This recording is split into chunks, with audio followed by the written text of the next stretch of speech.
Hello and welcome to episode 89 of Radio Gorepress. I'm Phil. With me as always are my wonderful co-hosts Sarah and Rosie. How are you both doing?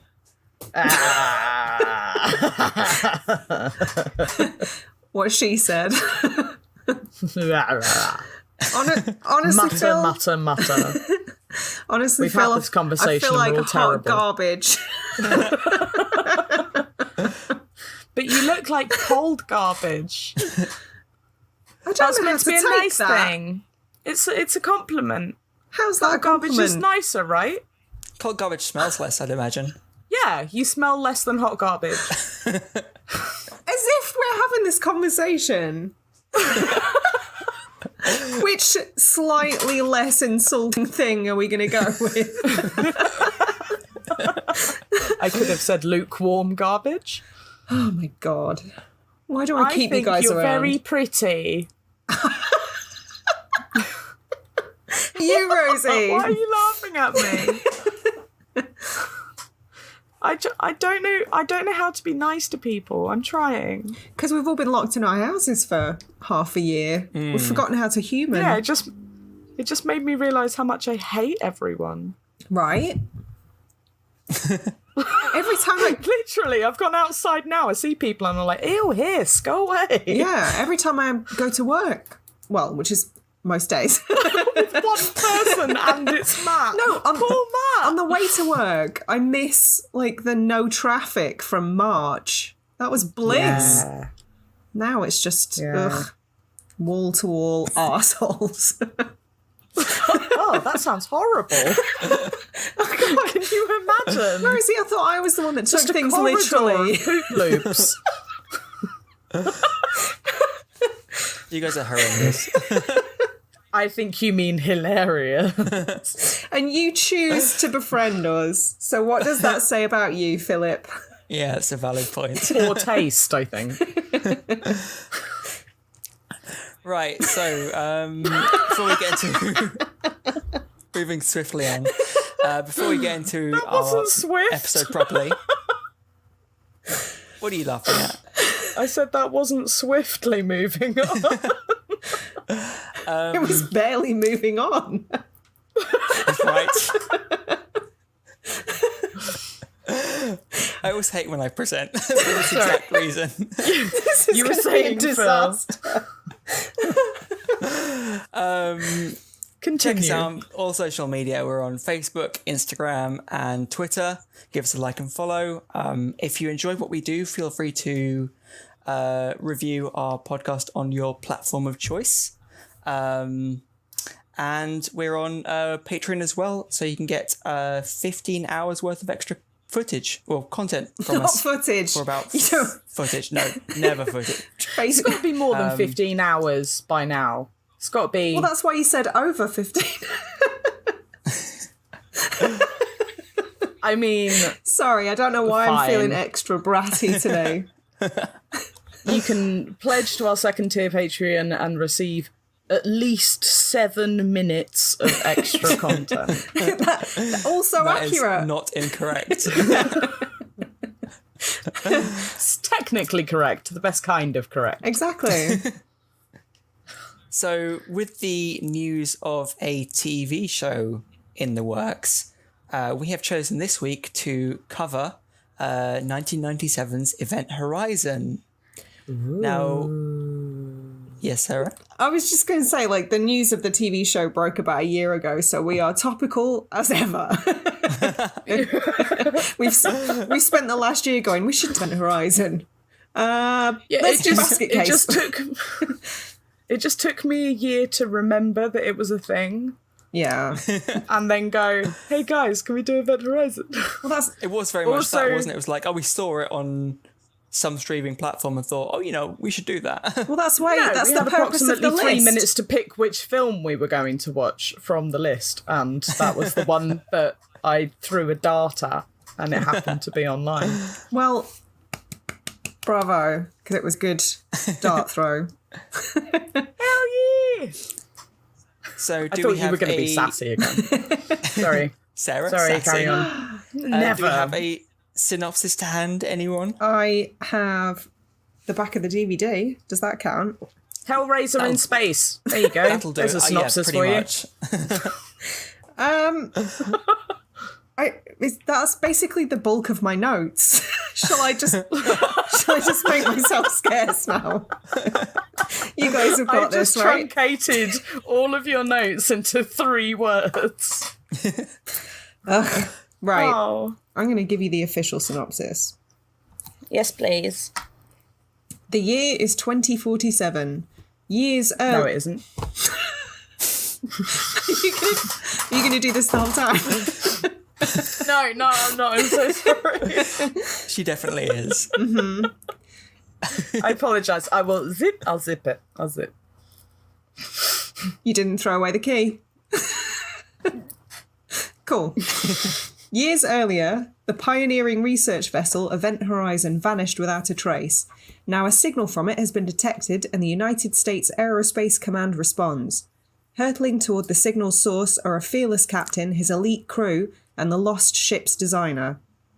I presume they mean the lost ship rather than Sam Neill is lost. That's ambiguous. Yeah. I don't like that. Their mission... He's not lost. We know where he is. He's there. Exactly. Right? Yeah. Their mission, find and salvage the state-of-the-art spacecraft. Oh, God. I can't talk. Spacecraft. This is going to go horribly. What they find is state-of-the-art interstellar terror. What they must salvage are their own lives, because someone or something is ready to ensnare them in a new dimension of unimaginable fear. And I particularly like the last sentence, which is just co-starring Kathleen Quinlan.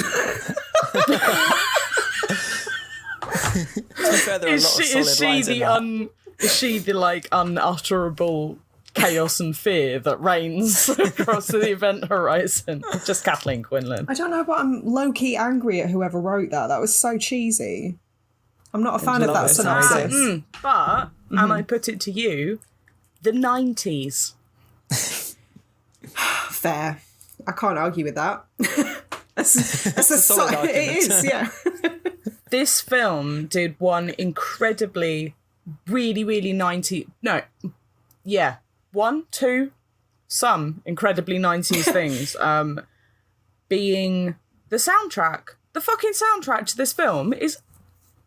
astronomical. It's pun intended. It's not good, is it? It's so 90s. Like, you've got the cyber kind of in a goth club beginning music. Yeah. But, like, the orchestral incidental music is something that you don't see in films that much anymore. That really rousing orchestral incidental. I have notes about all of this. Like, firstly, the theme tune. Are we calling it a theme tune? The music at the start and the music over the credits, considering the calibre of people responsible for that, which are the Prodigy and the Beastie Boys, what kind of fucking hackers reject soundtrack bullshit was that? I fucking loved it. Did you? Did you really? Oh, don't get me wrong. It's terrible music. It's really bad, but I got this wave of halcyon days. Like, I kind of loved it. That does not make me miss the 90s. Not one bit. And actually, I wasn't even a big fan of the orchestral score either. I thought it was out of place a lot of the time. It's very of its time. Yeah, hugely. I really liked it. And I liked it because it was of its time. Not because I felt like it necessarily enhanced the film. I think it was pretty much exactly what it intended to be, which was incidental. Like, it didn't add anything. The intro and outro music was not incidental. No, that was very definitely incidental. It was definitely something. Yeah. Not good something. No. Definitely something. I did dance in my chair a little bit though. Did you? That's got to be something, right? Yeah, of course I did. Aww. Have some fun. Jesus Christ, loosen up a bit. As though I live Yes, some sort Sarah. of joyless life. Imagine How watching a dare horror you. film and getting mad at the intro music. I didn't get mad at it. I was displeased. I didn't care for it. Exactly. So, am I right in saying you guys have both seen it already? Yes. You know I have.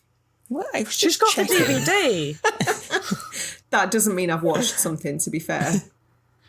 Yeah, no, I have seen it. I haven't seen it for a very long time, i.e. since it first aired on TV, I think. Oh, wow. Oh, okay. And I scared the shit out of myself watching it. It was genuinely terrifying to me when I was younger. So scary. I mean, Okay. you say that. It has its moments. I think it's still yeah. kind of scary in places. What about Yeah, you, for Phil? sure. Was it a first-time watch for you? No, I've seen it once before, about 4 Okay. or 5 years ago now. Well, this is novel. I was You know, about to there's say, some- it's quite a rare occasion when we've all either not seen a film or seen it. Yeah. You know there's an uncut version with, like, loads of extra footage in. I heard No, there about that, isn't. yeah. There think isn't. It doesn't exist. There was What do you mean it It was doesn't going exist? to be. It was supposed to be 2 hours long, but all the extra footage was lost. The studio made Paul W.S. Anderson cut out the bulk of the gore because it was supposed to be a really extreme, like, gnarly film. Well, yeah, And then- because it went to be, what's the word when people give it a rating? Rated. There you Rated. go. and apparently, and somebody basically went, "Fuck no, not even an 18. No, you're not showing this to anyone. No, Yeah. it made and me spontaneously vomit out of my eyeballs. No." It's a real bone of contention with fans of this film because all we want is an uncut version of it. Yeah. And when the studio years later said, "Go on then, do your director's cut," all the missing footage has either been scrapped or lost. So sad, Fuck, man, I'm gutted about that. right? So that I almost want certainly there to never be exists. more like. I want there to be more butthole eating and arms down throats and like people just lobbing their eyeballs about the room. Can we just, at this point, make a pact not to talk about buttholes anymore for the duration of this episode? Because I'm not promising anything. 2 times is too many so far. No, 3 times a butthole. I don't know. Maybe we'll get lucky, though. Maybe there'll be, like, a cabal situation where they were able to find all that VHS footage from Nightbreed and cobble a more complete that'd be version great. back together. So who knows? I'm not going I to was reading hold that in Fingers hope. crossed.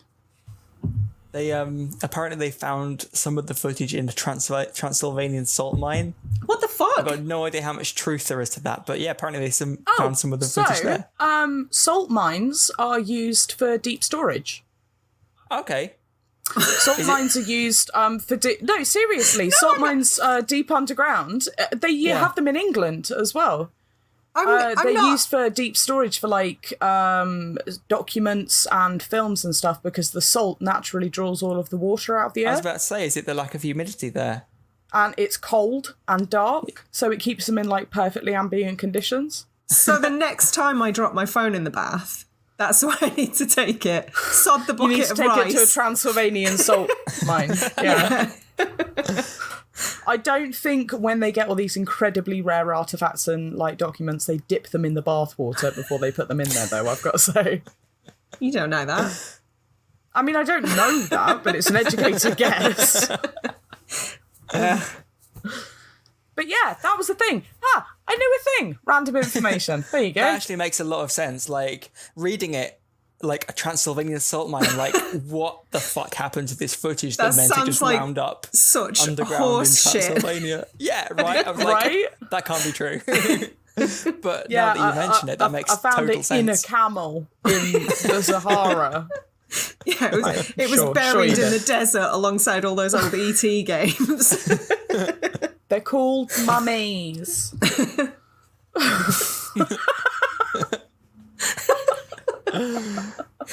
Where were we going with Fuck this? my life. I don't know. Yeah, where are you going with this, Phil? Well, probably should mention that if you haven't seen this movie, first of all, probably should. However, if you choose not to, for whatever reason, there will be spoilers ahead. Do we need to do that anymore? Well, I thought Sorry? I would. I just wondered if we need to give a spoiler warning anymore. Like, I mean, it was 1997. it's And fair we've already game at this talked point. about the buttholes. All right, I feel will- like that horse has bolted. Fine. So, one of the things I really like about this movie is the way it kind of blends subgenres. Okay. Like, it's obviously on its surface a very kind of, it's a sci-fi movie, obviously, but then there's nothing, or there's, with a bit of like reskinning, as it were, you could feasibly have this as like a reskinning is probably not a great choice of words. No. Looking at Rosie's face, but having like a lost ship returning to port, you know, okay, maybe not the gravity drive. That probably makes little sense in that context, but you could have it as a period piece in a kind of a sort of Marie Celeste sort of ghost ship sort of way.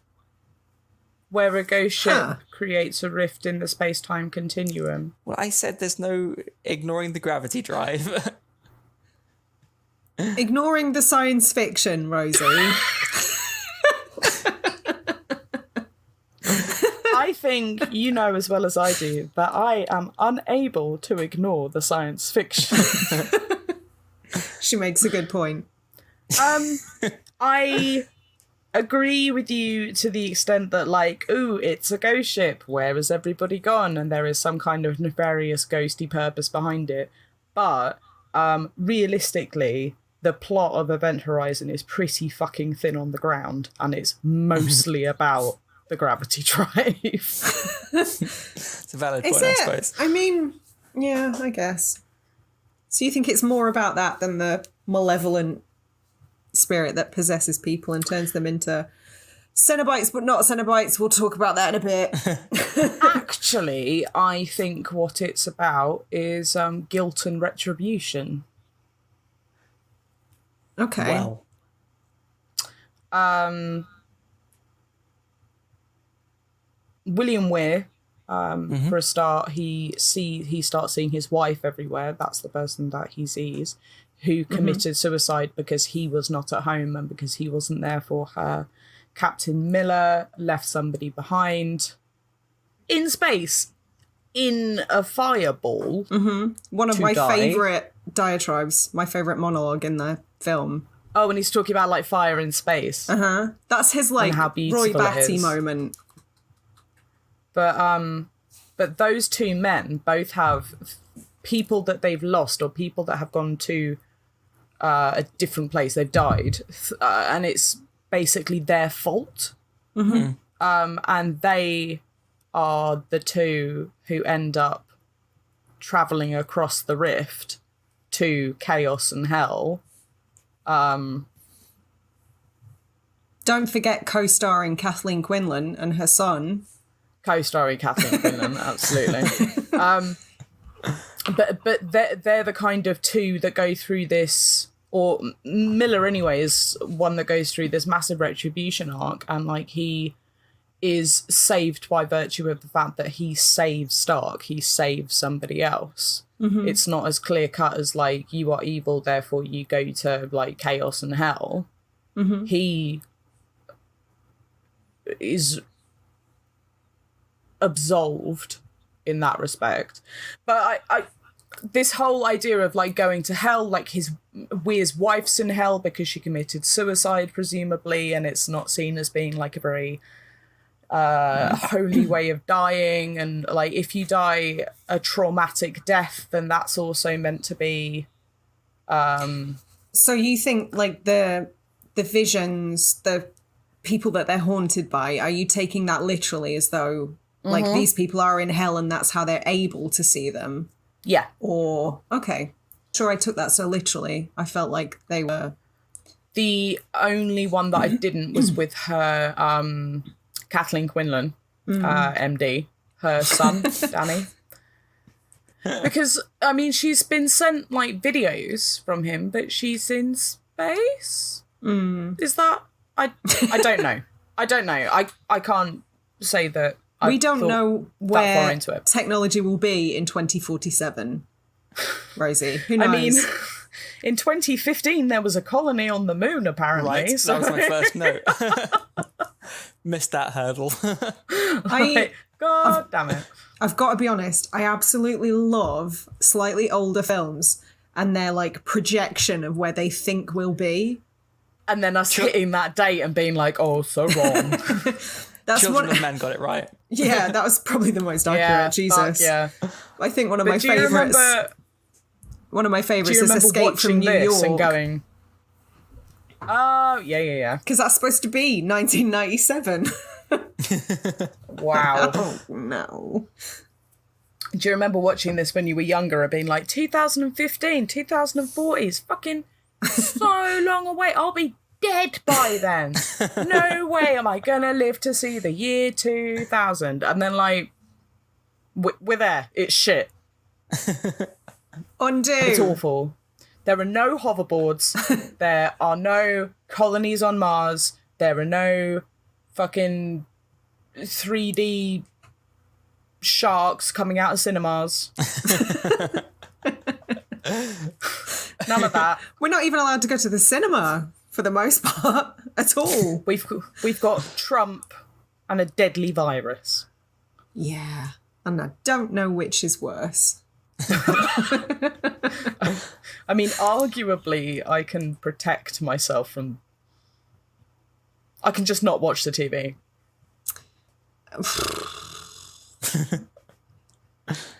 In a very immediate way, maybe. That's a bit like what's worse, fighting 1,000 duck-sized men or one man-sized duck. We've had this discussion. Yeah, but Trump or coronavirus? What? It's an impossible question. Oh, what if coronavirus is loads of tiny, tiny little Trumps? Oh. You've somehow made coronavirus worse, Rosie. I'm so sorry. That's almost skillful. So I can do that. I'm like that. Back to the retribution angle that Rosie mentioned. I think that's perhaps one of the things that got me thinking about, and it's particularly with the architecture, as it were, of the Event Horizon, which I'm sure we'll cover later. It got me thinking about how they incorporate like really gothic elements to the story, to the narrative. Like the idea of like guilt and retribution is quite a key player in a lot of like turn of the century Victorian literature. Well, yeah, and it's essentially a haunted house, isn't it? Yeah. You know, you think about like Hellbound Heart. Things around corners, but like, whispers more specifically, in the kind corridors and... But not just surface level spooky. It's the idea of someone trying to escape their past, but their past catching up with them. Well, that was quite common in... Hellbound Heart is Hellraiser, isn't it? Yeah, I realised that as I was saying it. Yeah. Hellraiser in space. There we go. I think I meant... which is the Poe one? Oh, the one with the heart under the floorboards. Yeah. Fuck.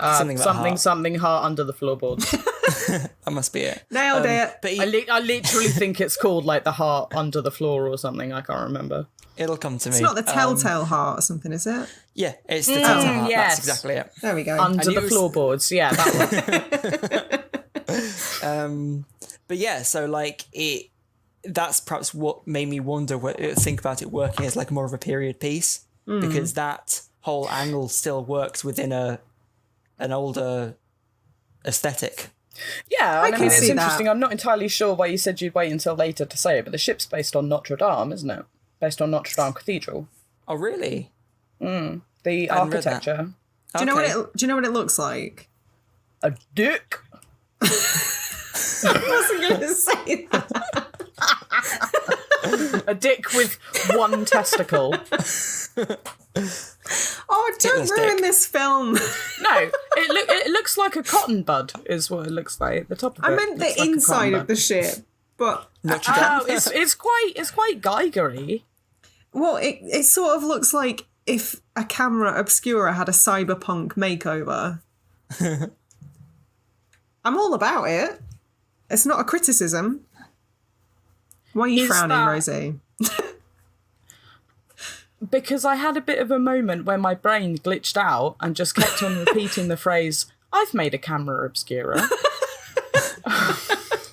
Did it look like the Event Horizon? With, like, Didn't. the It's 2 rolls of removed? paper. No, it's 2 rolls of paper with a bit of foil taped over the end.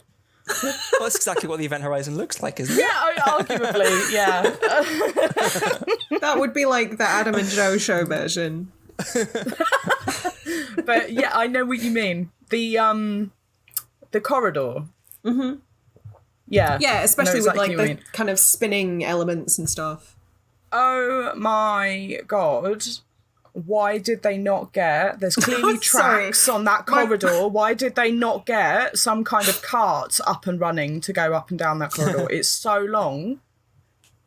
So long. What? Why are you laughing? Sorry, What? I'm Have too I got warm shit still. on my face? I'm too warm. When you said, oh my god, my brain interpreted it as that Nicki Minaj song. Oh Look at my her god. Look at her butt. No, that's just not what I was talking about. Although I'm glad that both of our brains have just wandered off for a little fucking adventure. I'm looking long at as we- you. I know that we're recording. I'm looking at my microphone and I'm going, I made a camera obscura once. It was very interesting. I took a photo of a window. As long as we're this fucking great. carrying on talking, everything's fine. This peek behind the demented curtain that nobody needed. Piercing the wrong kind of veil. I just feel saying as long as we all keep talking, that's fine. The 2 ones who have lost their minds are talking at the moment. You're meant to take over. Have you seen me try and take over from you guys? It never works. No. Rein us in, Philip. You just for carry on fuck's laughing. sake. Yes, apparently the ship is based on Notre Dame, which I get from the architecture of like the arches and the corridor, not necessarily from the actual front of the ship though, because that looks kind of art, like dystopian art deco. Do you know what I mean? Like that rounded square shape and the small sort of porthole window and the like Chevrolet window. Yeah. I don't even know. But I loved the front of the ship. I loved how it was designed. I was Apparently wondering... they built the interiors in Pinewood Studios. Oh, really? Okay. Really? That's where a lot of the money went. I was wondering when you were saying about it looking like a camera obscura. I think that's why my brain glitched out, because I thought you were talking about the bridge, and I was like, is that because of all the guts adhered to the walls? How many camera obscuras have you been to? Well, I've been to some weird parties. I haven't. I never go to parties. Nobody ever invites me. Because we don't have any. And When was the last time any of us threw a party? I want to have a party, but I don't. I want people to stay away from me. Oh, it's difficult. The dilemma. Could we have a 2-person party? Oh, you can come too, Phil. Oh, thank you. You have to sit at the other end of the garden, no? Hello. With Hello my over drink. there. Hello With a straw. down there. Hey, callbacks. Ew. But yeah, I was amazed by how chill they were with all of the entrails. All of them. And in that one localized area of the ship. Yeah. And the fact that one of them sort of sees a body and is just calls it a corpsicle. As though it's Right, like that was so 90s. So 90s. Oh, it's a corpsicle. as though it's like no big deal. Yeah, and then when gravity is re-established, it crashes to the ground and shatters into 1,000 pieces, which I would imagine might be quite a traumatic thing to see. You would think. But nah. No, not so much. She's seen a corpsicle go blammo before. That ain't her first corpsicle. I was going to say that ain't her first corpsicle rodeo, and I was like, oh no. That does sound The traumatic. mental images that... Oh. Stop that. No, brain, come back. Stop that. Silly. So I don't know if you... Sorry, I completely forgot Jason Isaacs was in this. Did you? He hasn't Well, aged. Totally forgot. But he hasn't aged, but he's got way more attractive. It doesn't do it for me. Got to be honest. As Lorca in Star Trek. Oh, good grief. There we go. Yeah. I think Jason Isaacs is a very pretty man. I think he has got way prettier. Do you know who doesn't age? Sam Neill. Sam Neill doesn't age. He's been 45 for the past 45 years. No, he's starting to look his age now. Do you not think? Who was it that... There was somebody... We were talking about weird celebrity crushes, and I said that I had a crush on Hugh Laurie. Like House era. No. House era Hugh Laurie. Yeah, absolutely, yeah. But then I looked up a photo of him now and I was like, yeah. Oh, Hugh, what happened? Oh, That no. was in Discord. Oh, no, Hugh. I was talking to us. So I feel like if I looked up Sam Neill now, I'd be very, very upset. Well, he looked a bit grisly and Hunt for the Wilder People, didn't he? You're both looking at me blankly. I've seen it. I haven't seen it. Oh, you'd Do you love know it. who Sam Neill is, Phil? I mean, I've literally just watched the movie with Sam Neill in. That's not a yes. Did you? I know who Did you Sam pick Neill out? is. Could you pick out which one was Sam? What do you guys take me for? Somebody who'd say that you knew who Sam Neill was, even if you didn't.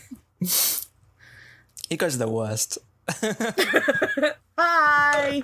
Hello.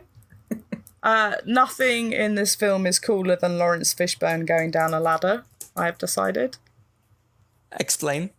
Yeah, reason that. I'm not going to reason it. I'll tell you what he did, though. Does he ascend ladders as cool as he descends ladders, or is it just like a one-way deal?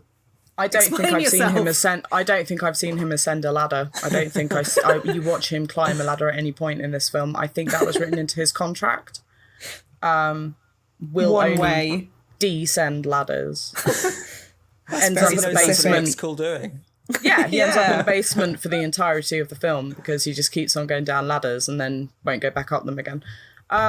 He does that thing where he stands at the top of the ladder and like barely holds the top of it and then slides down on his feet with his feet on the outside of the ladder. Like a fireman. Yeah, they use a pole. They have ladders too. That's the whole point of them having a pole. That's why you become a fireman. The pole, not the Why saving else lives. would you become a fireman? I mean, Unless getting you're to ride some around in the kind of truck. masochist. Getting to ride around in the cool truck, obviously. The cool truck is pretty cool. But you have to get dressed really quickly and stop whatever you're doing. What if I was having a nap?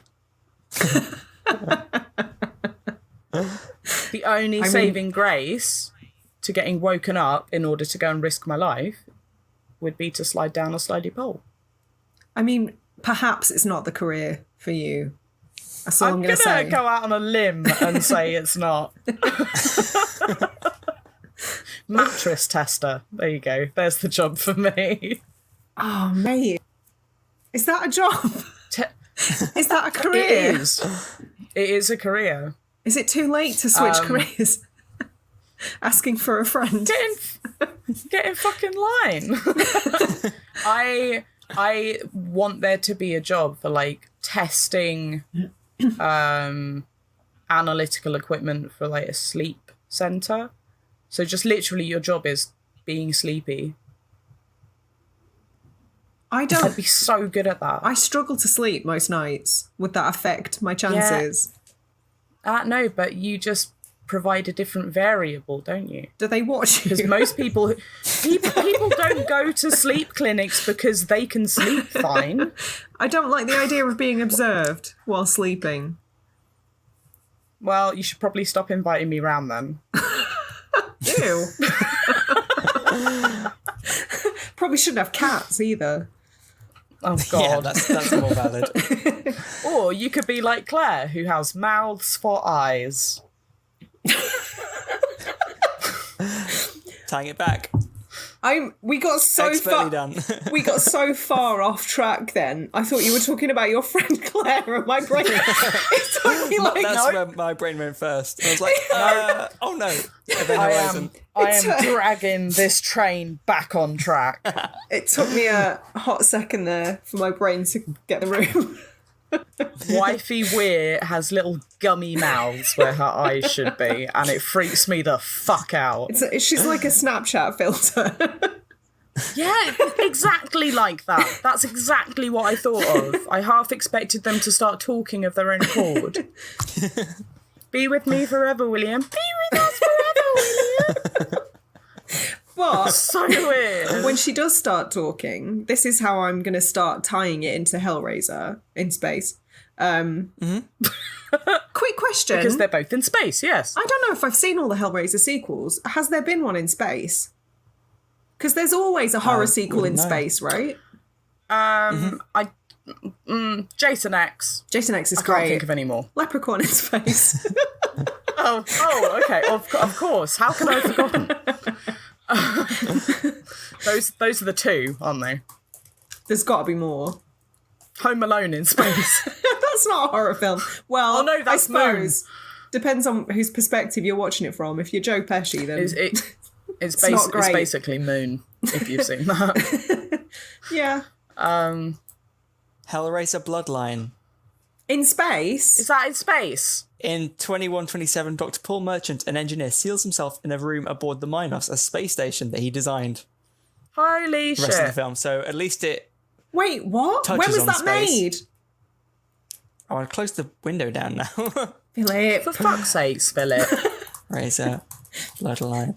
It was made in 96. The year before this film. Oh my god. This is an outrage. Paul Anderson, I Why am isn't calling anyone you talking out. about this already? Oh my god. So there are two Maybe we should have Hellraisers in covered that space. film. Hellraiser in Space and Hellraiser in Space 2 Electric Boogaloo. We should probably stop making that joke Which one's at some which? point. Never. It's not going to happen. Well, they were pretty blatant Yeah, with it there as well too. because one of the lines was almost quoting Hellraiser verbatim, wasn't it? Well, that's what I was just about to say when his wife sort of literally says, I have such wonderful things to show you. Yeah. Is almost... Oh, when she's got her tits out. Yeah. Were they the wonderful things? I was... That's a very different movie. I've got such wonderful things to show you. My nipples. Yeah. I link the words to a visual and I was looking at boobs at the time. So. Yeah, that's one way to do it. And there are also boobs in Hellraiser, I guess. Yeah. So stop Is that... agreeing with me like I'm being weird. I mean, It's rude. the fact that there are boobs in both movies is not one of the reasons I have tying the two together. If that, Well, I think you missed a trick. I may have done. But yeah, literally the part where she says, I have such wonderful things to show you. And I think, what does Pinhead say? It's, we have such We have sights. such sights to show you. Yeah. So, Yeah. cheeky. I think there's a few. There's apparently they deliberately designed the warp drive to be a little more inspired Fucking by the creepy. Lament well, that too, but inspired by the Lament configuration. Originally, it was supposed to be a stable black hole that they drew energy from. Do you know what? This is what I was going to say earlier when you were talking about the design of the actual ship. Parts of the, especially the door closed. Yeah. The like aperture kind Really of kind of pulled how claws almost the Lament closing, configuration yeah. sort of... Like there's no word for it. Rubik's cubes itself into like a different pan. You know what I mean? opened. Yeah, go on. maneuvered. Let's go with that. Reconfigures. Oh, a configuration. Oh, yeah, come go on. on. Somebody had to fucking say it, didn't they? Go on. What else you got? smart words, Gia. That make sense. Also, the No, I don't want any more. I wasn't going to say, don't worry. The use of circuit boards as well in the design of the ship kind of echoes the kind of runic designs of that you see in the configuration, I thought. So when you say circuit boards in the ship, do you mean like when Weir is underneath the structure of the ball? That, replacing also, the thingy thing, and they've got the green circuit boards all the way along. well, that too, but even as they enter the That made me think of Cube. good film. The lighting, that. Yeah. Cube. Have I seen Cube? It's in a I cube. couldn't tell you. Yeah. Don't think so. Don't think I've seen it. Oh, it's great. I've seen films, but none of them have been within a cube. I mean, to be fair, it's set in many cubes. But no, even just as they enter the event horizon for the first time, there's kind of decoration on the kind of tiling that surrounds that entrance that Blood. kind of apes. Not blood. I mean, there's probably blood there as well. But no, it just echoes kind of circuit boards and stuff. Not the blood, Rosie. Okay. Decoration and viscera. Not the same thing. Various accoutrements. I wouldn't get Rosie as an interior designer. I don't know, I might. Just blood everywhere. I don't know, you're going to decorate stuff with viscera. And I'm you're just not. going to... I made a distinction. At least mine will be artistic and creative. You're just going to open up a keyboard and stick the bits around the light switch. I don't know what to say to that. Agreeing. Why is it? Okay, I always thought in polite, courteous conversation and like the way that the world works, I'm not too familiar with that. you wouldn't travel in stasis for 51 days to get to a planet on the edge of the solar system before doing all the introductions to the rest of the team. It does seem like a weird way round. Maybe they were pushed for time. Like, they come out of stasis and they're like, introduction. do you not know each other because you just brought this man to the edge of Neptune? It was rude. And then Jason Isaacs just went, my name's DJ Trauma. So 90s. DJ Trauma. My That's a name is name. DJ Trauma. Everything about this film was so 90s, including, like, have you guys seen Jack Noseworthy in anything since the 90s? He's got... Sorry, I haven't which one seen is him- Jack Noseworthy? He was... Justin. Fucking Justin. Oh, Minnie Rourke. He looks like a tiny little Mickey Rourke. What, Mickey Rourke now, or And Mickey the- Rourke before he butchered his face? No. Melted. Mickey Rourke now. Oh, wow. That's not very nice. He looks like a wax-dipped younger version of Mickey Rourke. His face, like, encompasses the 90s. Do you know what I mean when I say that? Yeah, although I've always felt that about, oh, fuck. That guy. That fucking guy. Oh, that one. The guy, he was in the kids film and he was in the vampire film. No, not in the vampire. Or was he? Are you thinking of Corey Corey Feldman. Feldman? There I we go. fucking knew it. I knew it was one of the Corys.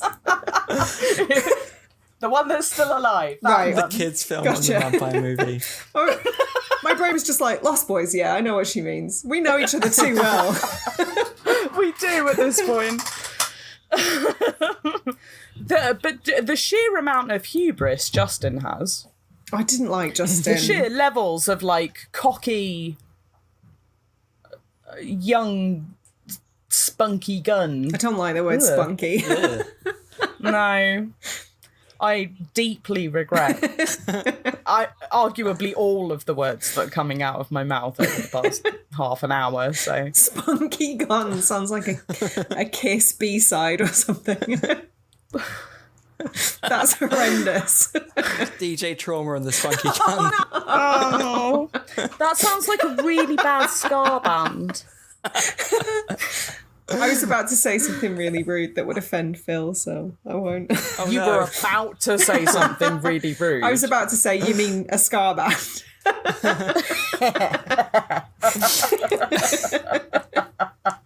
I'm going to choose to ignore that comment. had to I was going to say there's no such thing as a bad ska band. Oh, it's a lie. It's a lie. It's a Oh, my complete lie. sweet but- summer child. It's just a band with too many trumpets in the same room.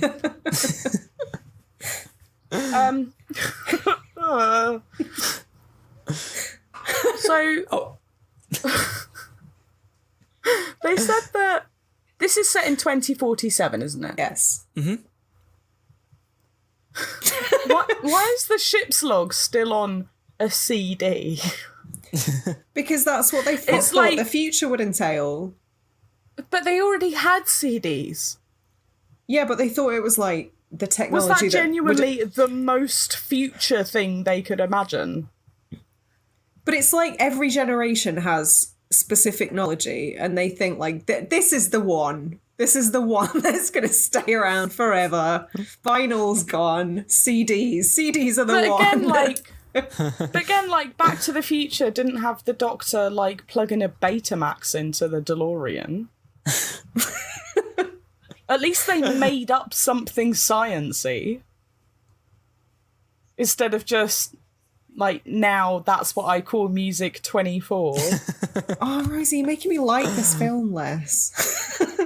I just thought it. it's very odd that they had a CD drive for their main ship's log for a ship that could traverse like cosmoverses,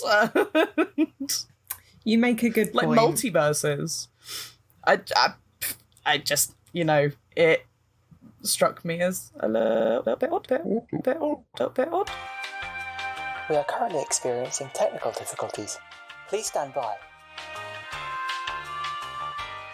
Welcome back, guys. We're sorry about that. We had laptop gremlins, and we lost half of our episode, so we're currently redoing this. So apologies if we end up repeating ourselves. I'm not apologising. It's not done intentionally. Yeah, I'm not sorry. Don't speak for Okay, us. well, I'm sorry. On behalf of me, I'm sorry. On behalf Actually- of Phil. Actually, no, I am sorry because it's my stupid Fisher-Price laptop's fault. I mean, you didn't make it, so You don't know that. Maybe I sabotaged the whole thing. I mean, to be fair, if you did, then you fucked up. I mean, I didn't. Okay, I feel Well, like that's all right then. Don't be I shouldn't sorry. have to You're say fine. that, but okay. So, Phil, sorry for the land of Phil, but As always. but we don't give a fuck. So That is pretty much a good overarching description of us as a whole, really, isn't it? yeah, Phil's sorry, and we don't give a fuck. Sorry, Rosie, you were saying. Well, I was just about to give you an in and say that when we finished recording last time, you were just about to explain the Warhammer 40k theory to our lovely audience. And this will have absolutely no bearing on any discussion, so enjoy. But this is something we talked about a little while ago when we were talking about Event Horizon. There was a post on Reddit, I believe, in which someone describes Event Horizon as the best non-Warhammer film out there. Wait, what? The best non-Warhammer Like, film? I can as think in a of a so Warhammer many film. films that are non-Warhammer. The best Most indirect act. Warhammer movie out there. Warhammer adjacent. Yeah. Right, okay. And basically, they have the same concept of ships that can travel from A to B instantaneously through like this mysterious extra dimension, except in Warhammer, these ships are protected by a shield that protects them from the chaotic energies that inhabit this universe. Like when you're in the school playground and you're like, no, you didn't get me, I'm not dead, I've got a force field. Yeah, like furiously waving your arms about. Yeah, I know exactly what you mean. Which is basically what everyone is doing currently with coronavirus, I believe. Well, I'm wearing a mask and washing my hands, so... Is that the... That wasn't the guidance that I heard. Oh, just wave you... There was Wave your hands force field around guidance. furiously and just say you don't Actually- have it very confidently and it'll be fine. Mm-hmm. Do you know what? If Boris had said that, I think wouldn't that's be probably what surprised he's at this doing. point. Wouldn't surprise me. What bellend. Yeah. Anyway, But, chaotic energy. Anyway, yeah, and so ships are protected by this shield, this force field that saves them from any energy and this chaotic energy in this alternate universe. And someone made a comment that it's basically the same storyline as Event Horizon, except this shield doesn't exist. So it's not the same as Event Horizon. Well, it's the same concept of a ship traveling from A to B via this extra dimension. I mean, That Star Trek. It's the same, but Star it's Trek not the Discovery same, does Rosie. that, What so- don't you understand? Is that in I'm Warhammer sure it does. 40k? I haven't seen any Reddit post about Star Trek Discovery. So. Battlestar Galactica has faster than light travel. Yeah, but not through a universe of demons. I mean, yeah, just because they didn't talk about it, maybe they had a You don't force know that. field. That's a valid point. I don't. You don't know And what hit the maybe you're cutting right. room Maybe for. every film that features faster than light travel goes through a dimension of evil, and they just don't talk about it. In my Dungeons and Dragons game, We do I'm not a speak half-elf of monk, this. and I can shift from one shadow to another. I can shadow step, and I do that by blinking into a different dimension and then blinking back in at a different point in time. What's to say that that's not, Hellraiser in Spaceland? I mean, that's definitely something you should explore in D&D now. I mean, I can't play it anymore, so gutted. Oh, yeah, I guess not. Oh, I Rubbish. switched off. Look, switched I off the explained minute you fuck said all, Dungeons and I and stopped Dragons, talking if I'm about it honest. just now. Wow, Warhammer and D&D in one episode. No, Sarah's cool, guys. tearing We are her own super cool. eyeballs out. Pun intended. Call back. So yeah, Topical. that was just to elaborate on the comment I'd made previously, in the hopes that I made more sense this time. You did make more sense this time. Yeah, because in the hopes last that time it's it was less disjointed. Yeah, it was awful. Because we've all slept at least twice since we last recorded. I don't know about No, you guys, I- but I've I've deliberately slept. slept. I've slept 3 times. Sorry, Rosie. Since. Yeah. No, that's why I said at least twice. I was like, Allowing for naps. allowing room for napping. I love yeah. a nap. I know you. You're a cat. Pretty much, yeah. You're basically feline at this point. I'm a chonky boy. I'm a fluffy chonky So- boy. On the same lines as... On the same lions? Lions. I was saying lions. Chunky lions. Yeah. This is talking a about- weird I know, segue. right? Did you know that baby lions, their mum overfeeds them deliberately so that they lie on their backs and their bellies are too full and they can't Lie get on back their up and run backs? away? That's why So- they're called so then- lions, so because then they they're- lie on their backs. Shut up, Phil. So then their mum can go and look for food and they won't run away and get into danger. They overfeed them so they can't get up. So the little tubby brown things when they're pups, when they're cubs. That's adorable. I mean, same with pasta.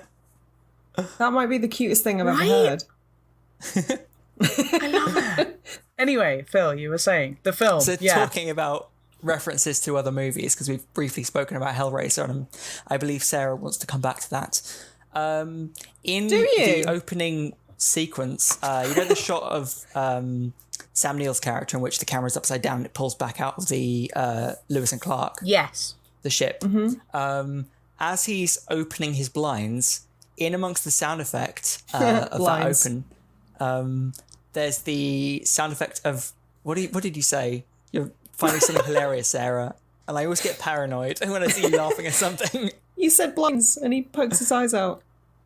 Oh. I thought it was fine. Never mind. Moving on. We're making Edit so that out. many eye-poking out jokes today. We're on top form. Ugh, it's Friday. But in amongst the sound mix, they incorporate the sound effect of the doors opening from Doom, the original 93 Doom game. Awesome. Did they Which really? is very cool, because that kind of also deals with the idea of hell being on Mars, or in space at least. What? Hell being on Mars? Where did you get that? In Doom, it's in Mars. Oh, right, okay. But, talking about sci-fi and hell in the same sentence. Are all I get you. films and all video games just in the Warhammer universe? This is Total what I'm getting. Recall. I never That's I hell never on said Mars. Warhammer. That guy's eyes blow up. Everything is just Warhammer canon, is what you're telling me. Okay, Yeah. just so I know. when he was saying that it is the most Warhammer-like non-Warhammer film, like maybe there was some credence to that. If every single film is based in the Warhammer universe. I've just take your word for it. I mean, if it's set in the I know nothing future, about Warhammer, so yeah. Well, I think we know exactly. that. I was just regurgitating someone else's You could comment. just be making this shit up. Yeah. Feel free to Google it. No, I don't want to. You're just going to choose to believe that it's me bullshitting everyone. I'm happier to do that than to have Warhammer 40k on my search history.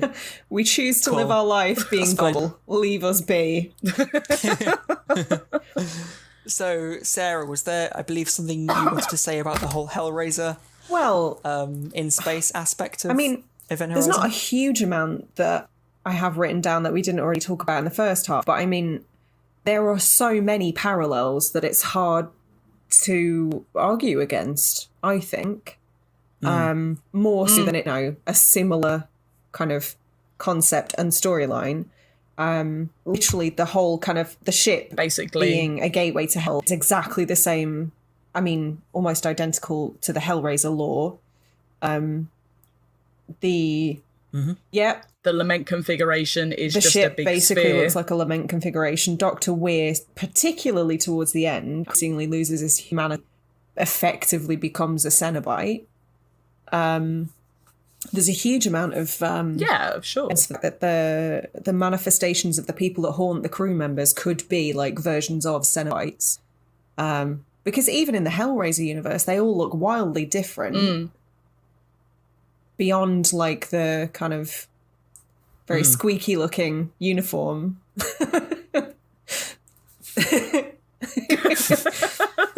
I mean,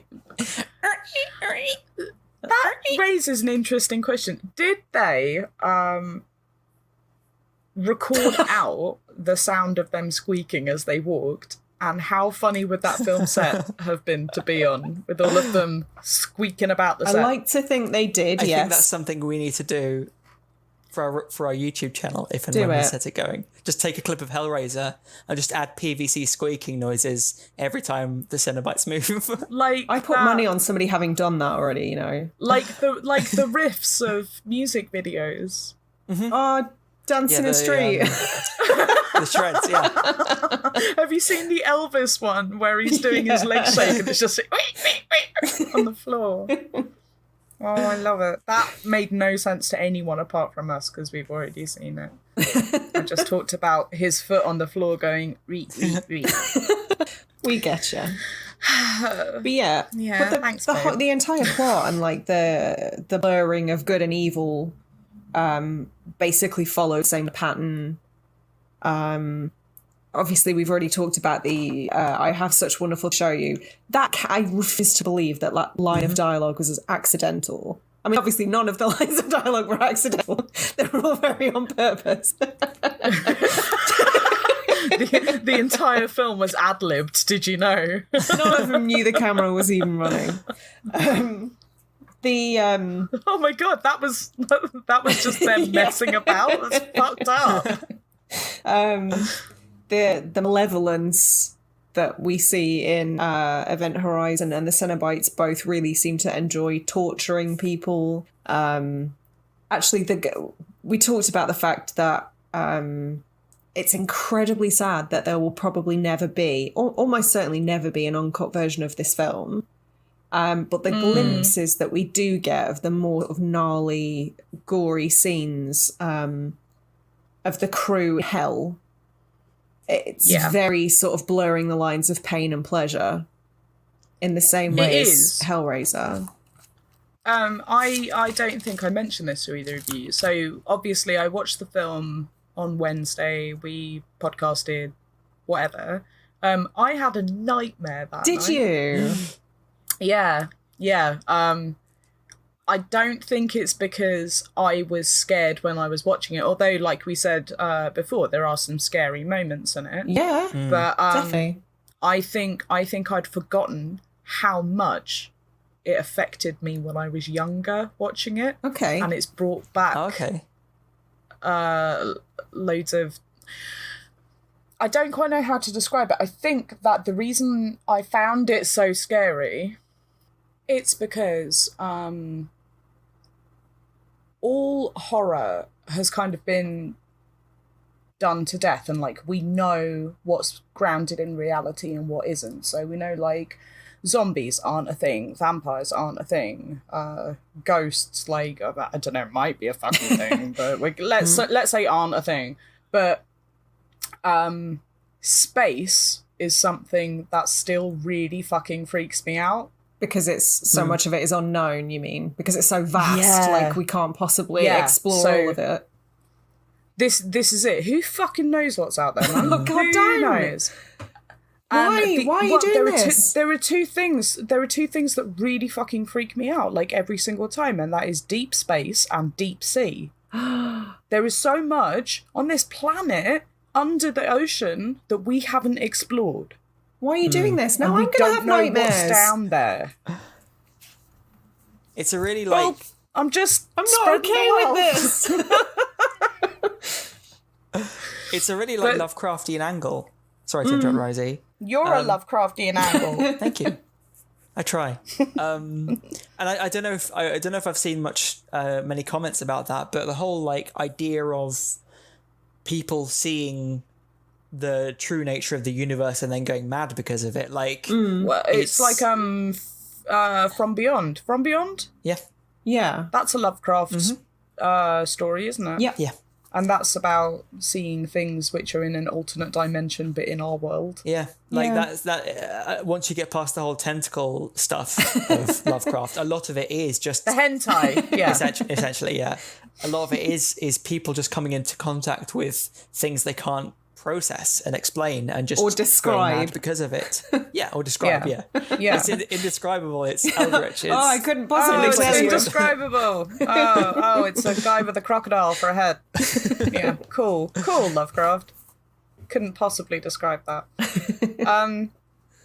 You know how you said earlier that you felt like, or it was widely accepted that Weir was possessed before he even came on the ship. That's what I think, yeah. How? Do you think I don't claim to have all the answers, Rosie. Well, no. I want to explore it. I'm not saying that you do have an answer, but it makes me wonder, like, was he involved so deeply with the utilization of the event horizon that actually drove him crazy or possessed him? Because he built the gravity core. Yeah. So if he built it, does that mean that he's already sort of looked into the depths and it has driven him mad and he was sort of kept on Earth as a sort of guide to lead other people to it? I think so. That's my takeaway anyway. But like the ship is sort of, it's his baby. It's like an extension of him, isn't it? Yeah. Huh. Okay. I'm not saying I'm right.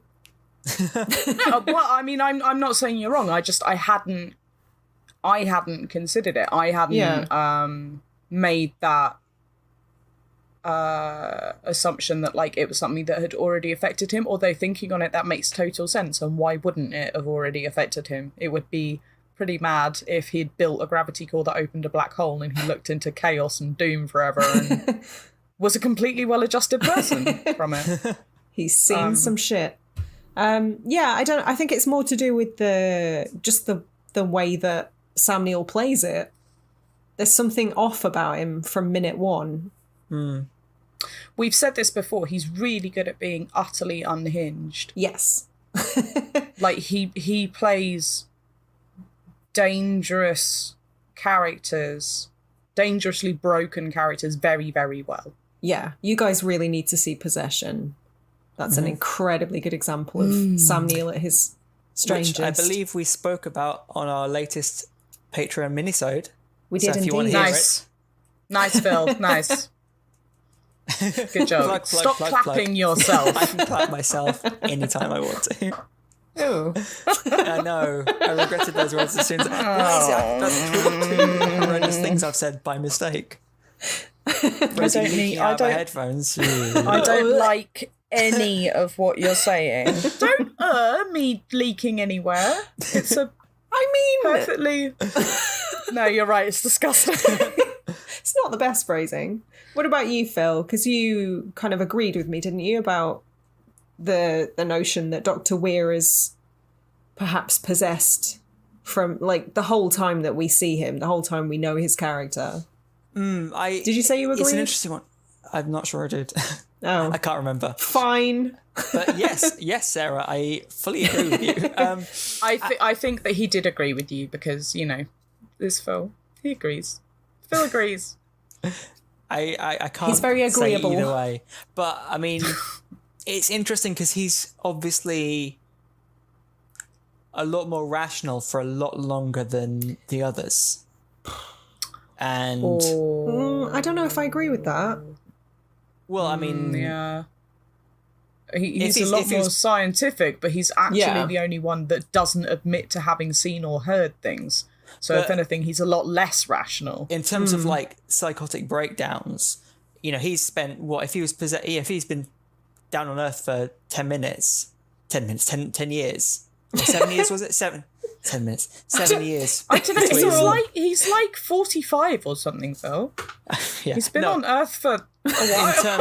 In terms of the time between the event horizon being 7 years. 7 years, yeah, 10 minutes.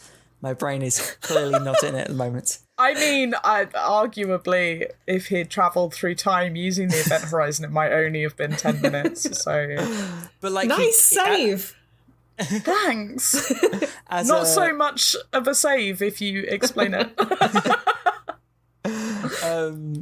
As a character, he maintains his sanity a lot better than the other characters who kind of break down within, you know, a day at least of coming into contact with the event horizon. What about Miller? Mostly. You know what I mean? Like, yeah. But then, I want to know what you mean, but I still don't think I agree. I think I know what you mean, but I feel like what Rosie just said about him perhaps being maybe even like used by the malevolence to ensnare more potential victims. As like a conduit. Yeah. I can see the logic of like the malevolence using him to go back to find that chance to go back to the event horizon and just pretending to be sane for 7 years until that happens. Mm-hmm. Maybe he's a sleeper agent. Effectively, yeah.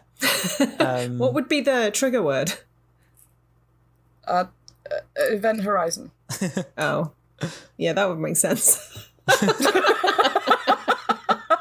We found the event horizon. Fucking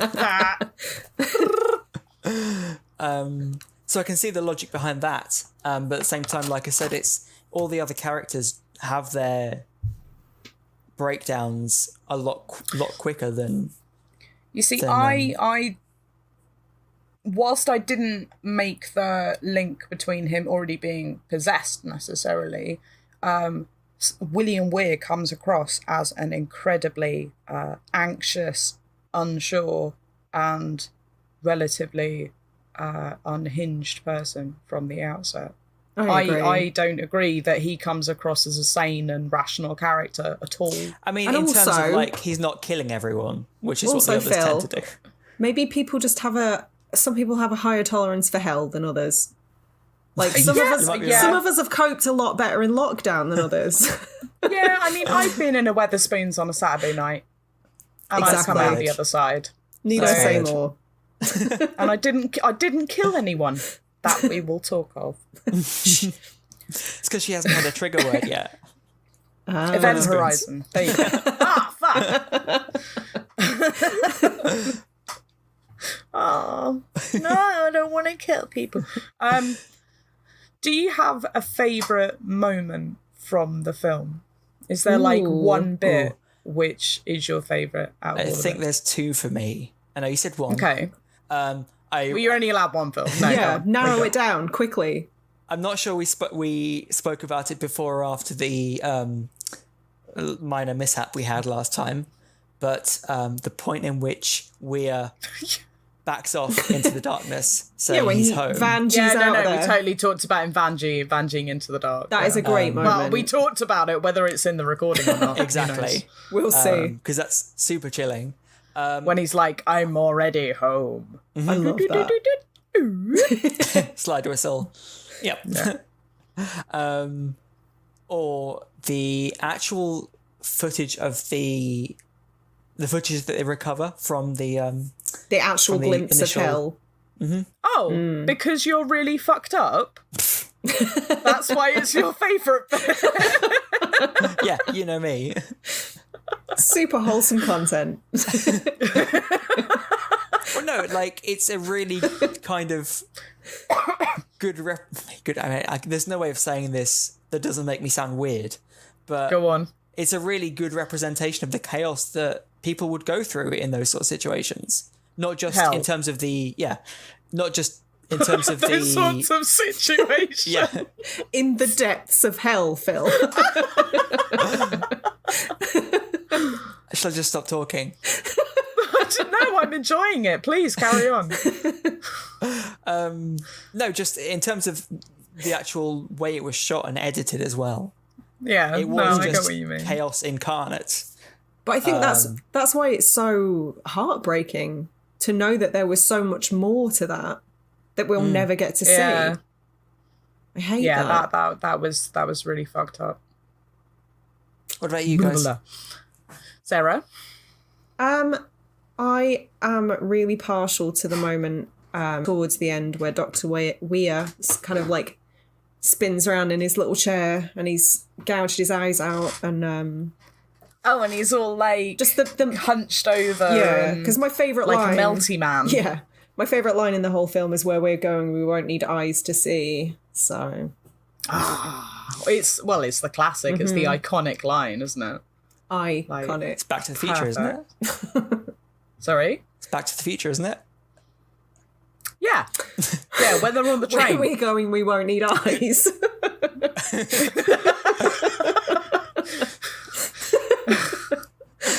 Yeah. Don't try and it's- fit this into the it's- Back to the Future universe. Don't do it. I can't have that conversation. When the event horizon hits 88 miles an hour, you're going to see some serious shit. What about you, Rosie? What's your favourite bit? I love that. I love that bit. Yeah, it's iconic, and it kind of that's the part that really makes the film. Again, actually, I've got two bits which I found, one which was very affecting, and one which just made me laugh out loud. Do either of them involve Laurence Fishburne going either up or down a ladder? They do not. That surprises me. The scene that I found really affecting was when Weir has suspended DJ from the roof of the medbay. Oh, and yeah.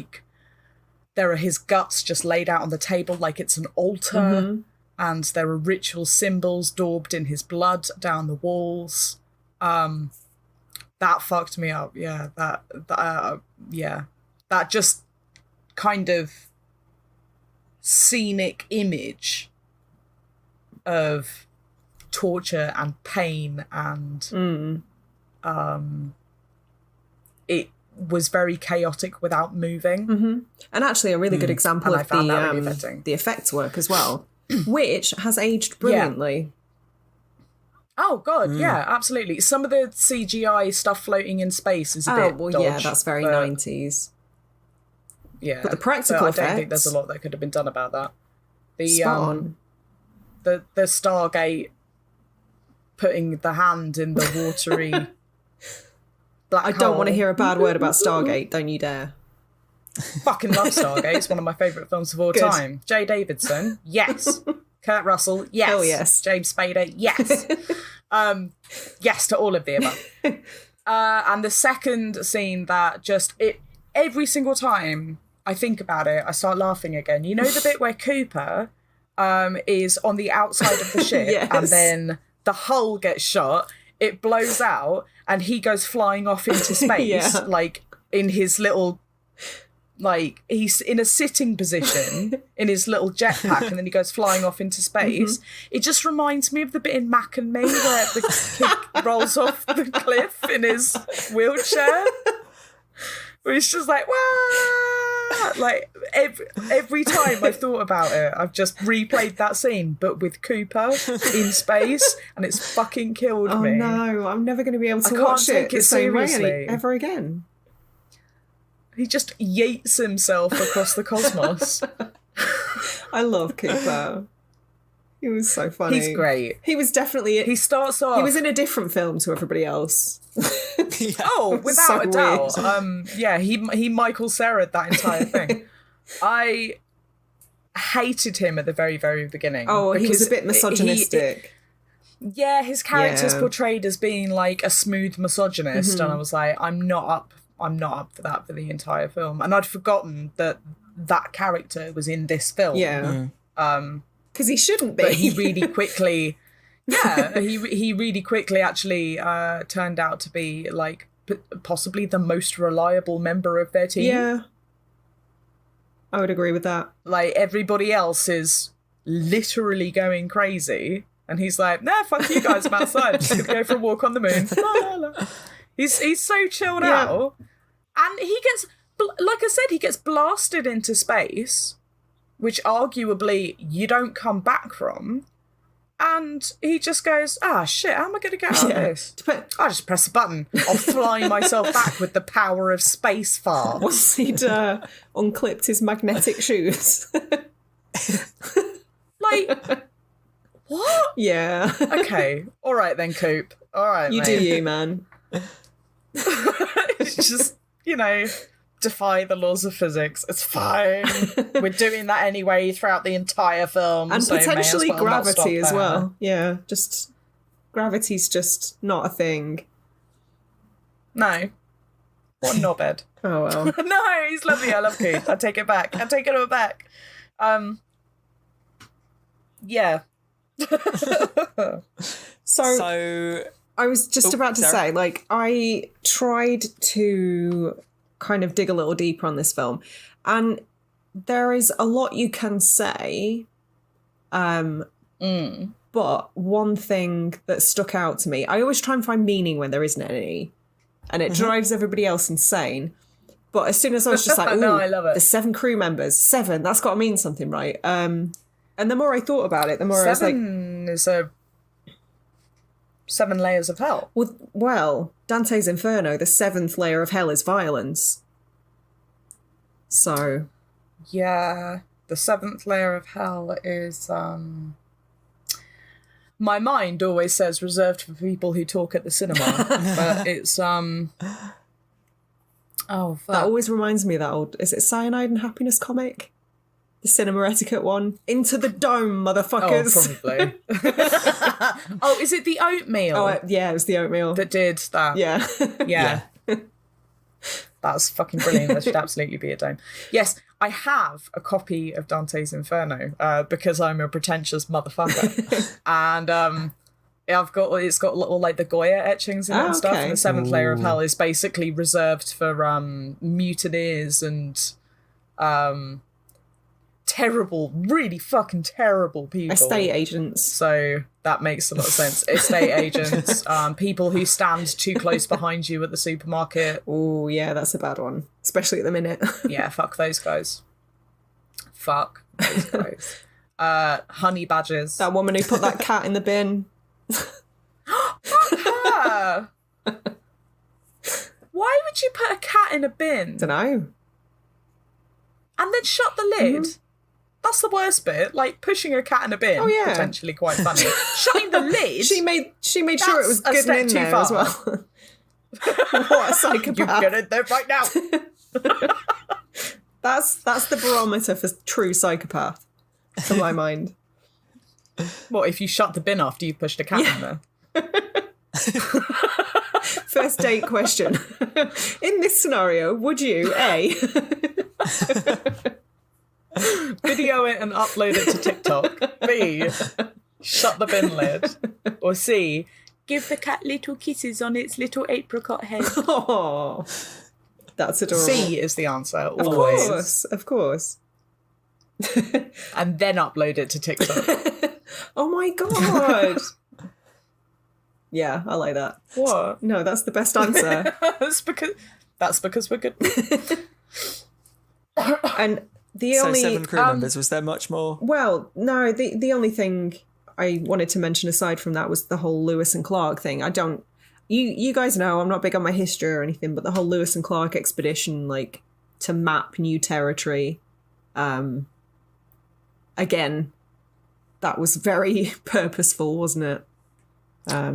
Yeah, although I Going where find it other a little people bit, hadn't gone before. I find that a weird name, though. So I get the whole, like, Lewis and Clark reference, but as far as my understanding goes, Miller's crew and Miller's ship is sent off not to explore, but to rescue. And So also the it Lewis and Clark mission was a didn't- hell of a lot more successful. Yeah, yeah. But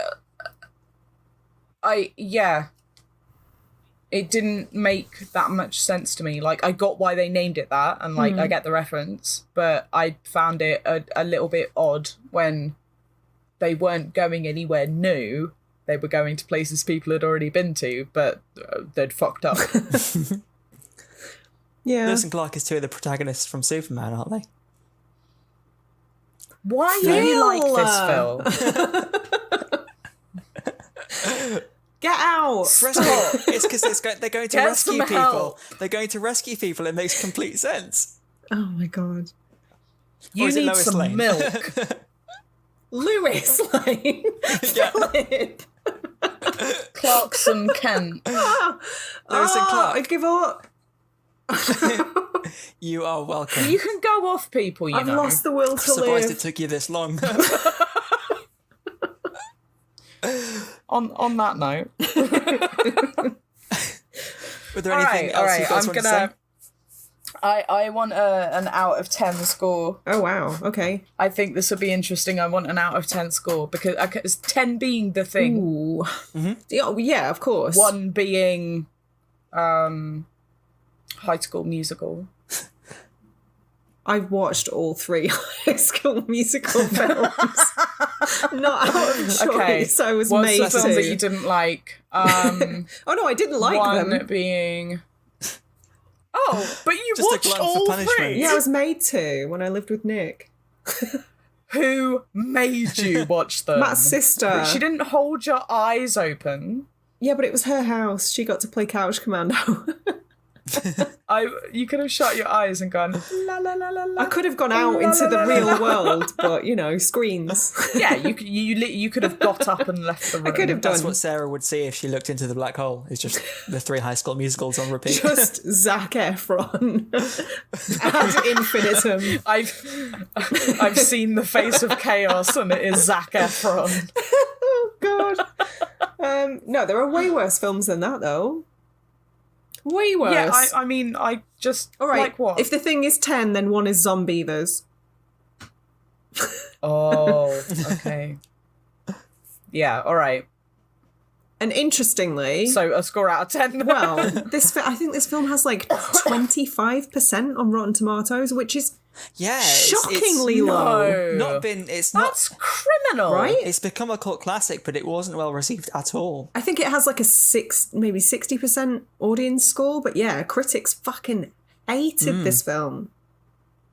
I think that's so harsh. Because they have no class.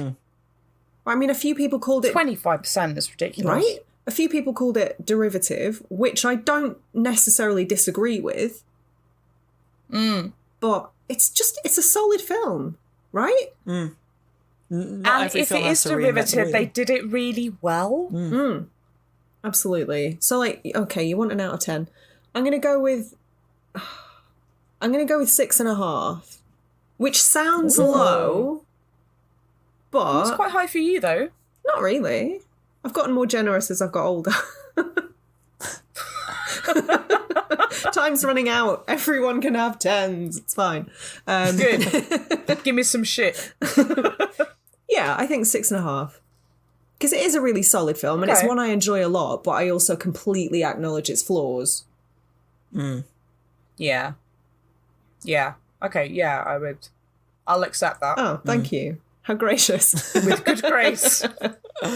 What about you guys? What about you, Phil? Yeah, I think it's a shame it went through the struggles it did, because I think with a bit more like confidence in the film, it could be a better movie. Yeah, I agree. Because it kind of had to, obviously it kind of got this horrendous kickback and they had to chop everything out. And it was only a couple of years later they were like, actually, we want to see the movie you intended rather than the movie that came out. And as we spoke about, we've become desensitized to everything now. When we want to get fucked up, what have we got? Studio and obviously by then interference, they'd man. lost all the footage. It's the worst. It's always the Bad same. times. Yeah, definitely. That being said, I'm gonna... Carry on, sorry. that being said, though, I really love the way it blends genres and it touches on like I said, Lovecraft and the Gothic and sci-fi, and it does it really well. And actually it's a really, like you said, it's a really solid film. So I'd put it like a 7. Oh, wow. 7.5. Okay, I really enjoyed it. cool. Didn't get bored. It was a cool film. It was a cool concept. Yeah. What about you, Rosie? I would probably go for a 7 as well, honestly. Like, it's only half a point above your 6.5, but I reckon we're all on the same kind of page. I mean, it's a film that weirdly has a lot of nostalgia for me. Because it's really sort of stuck in my mind as like one of the first horror films I actually sat down and chose to watch. Did you put it in the freezer? No, it wasn't. No, I didn't have it on VHS. Don't be ridiculous. Also, like, the freezer would have ruined the VHS tape. True. Don't put your videos in the freezer. You heard it here first. I mean, I'm sure everyone heard it everywhere else before. I mean, I've never been told not to put my VHSs in a freezer. I can't say I've heard that particular bit of advice before. I feel like it's seriously probably just a given. It'll ruin the bacteria on them. Oh my god. Well, of course. Nerd. The video bacteria. Tapes are living things. Yeah. They have bacteria in them. Don't make VHS creepy on the now. film. Stop that. What, and Videodrome didn't do that for you already? When they had a literal video in a stomach vagina. I think you'll find that was Betamax. Isn't that the hero from Big Hero 6? Oh, shut up. I'm fucking shutting this down in a minute because I've had enough of your shenanigans. Well, considering this has taken us about 3 days. Yeah, 7. Let's call it a day, shall we? Yeah. Yeah, fucking hell. I mean, it's been a blast, you guys, but honestly, I'm sick of the sight of your faces now. So. Right, so on that note, again, apologies if for our audio glitches. We hope we've recovered enough for your enjoyment. If you like what we do, give us a review on your podcast platform of choice and like us on Facebook, Instagram, Twitter, all that stuff. Until then, we will see you next episode. Stay spooky. Bye. Bye.